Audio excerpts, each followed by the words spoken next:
rilis data inflasi periode Mei 2023. Anda melihat angka-angka ini apakah memang sesuai dengan proyeksi Anda, Bu Ani? Baik, Mas Bram. Tadi saya sampaikan juga kan, transportasi itu akan turun signifikan, bahkan mungkin deflasi, ternyata deflasi.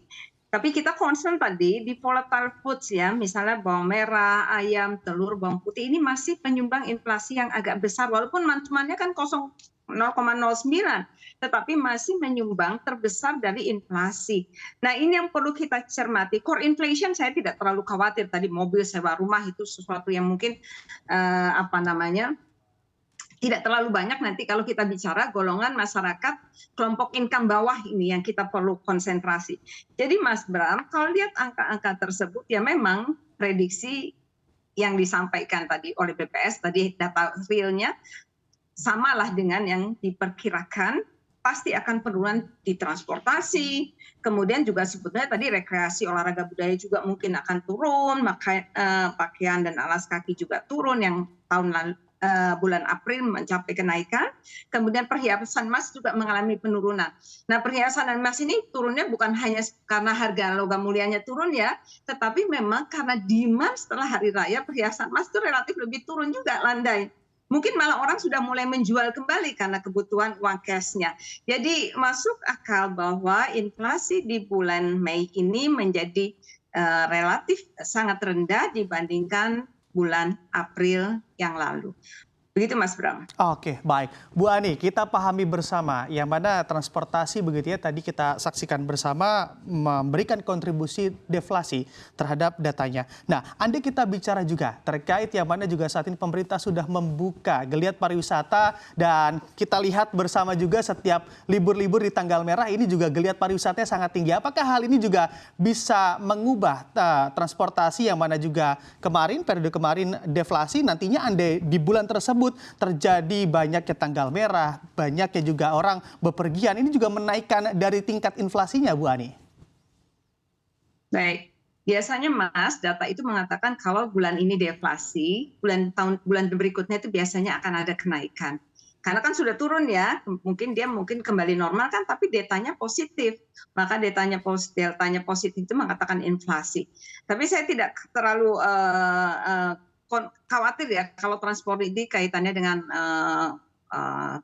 transportasi udara. Yang kita mungkin perlu waspadai adalah transportasi darat. Dan kelihatannya ini akan turun karena Pertamina juga baru saja mengumumkan kan BBM harganya turun. Jadi kita bersyukur ini dari transportasi, mudah-mudahan bulan depan juga tidak akan tinggi dampaknya terhadap inflasi. Ya normal lah, hanya biasa karena sudah deflasi dia akan ada kenaikan sedikit. Jadi itu Mas. Tetapi yang mungkin saya note betul ini Mas. Baik. Inflasi yang dari volatile food nih Mas Bram ya.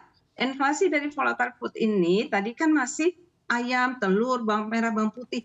Ini untuk masyarakat kelompok bawah ini relatif telur itu kan sudah seperti makanan harian begitu.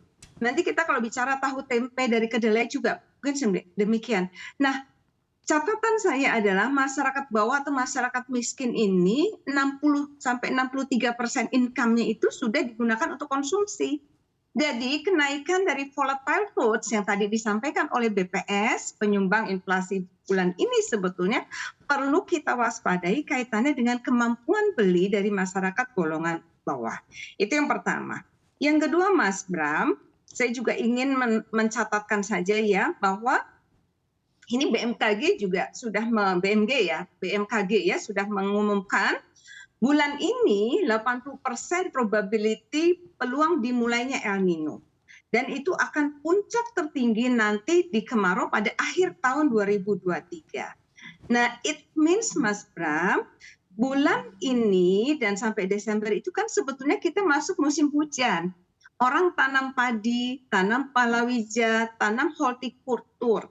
Kalau perkiraan BMG ini akan terjadi, tadi sudah dikatakan, maka ini akan punya dampak terhadap produksi.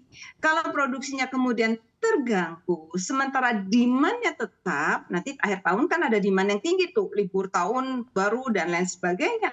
Maka mohon hati-hati kaitannya dengan inflasi yang disebabkan oleh volatile foods. Demikian Mas Bram. Oke, Bu Ani, ini menunjukkan langkah antisipasi begitu ya yang harusnya dilakukan oleh pemerintah dengan menyikapi adanya El Nino yang disebarkan atau diinformasikan oleh BMKG. Sebetulnya, Anda memang kondisinya harus mengalami El Nino ataupun terpuruknya begitu ya, mana produksi juga rendah di sana. Sebetulnya apa yang harus dilakukan pemerintah dalam menjaga tingkat inflasi kita agar tetap di level-level yang aman, Bu Ani? Baik, pertama kan pasti kita harus jaga supply side-nya, pasokan. Kan kalau demand pasti terjadi Mas Bram. Kita kan nggak bisa bilang, ini sedang nggak ada produksi atau produksi turun, tolong kurangi konsumsi, kan tidak bisa begitu. Jadi dari sisi supply side. Pertanyaannya adalah kita juga notice nih, catat bahwa beberapa negara, contoh Vietnam sudah mengannounce loh, akan mengumumkan mengurangi 40% dari ekspor berasnya.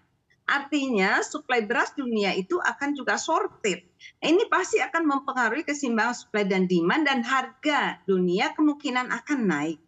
Kita bersyukur Bulog sudah ada nih stoknya. Mudah-mudahan stok Bulog cukup sampai akhir tahun. Jadi Bulog mulai harus berhitung ini, apakah stoknya cukup sampai akhir tahun, apakah harus mulai mengisi kembali. Karena nanti kan kalau El Nino kan tidak hanya terjadi di Indonesia, bukan hanya khusus Indonesia saja El Nino, pasti negara lain mengalami.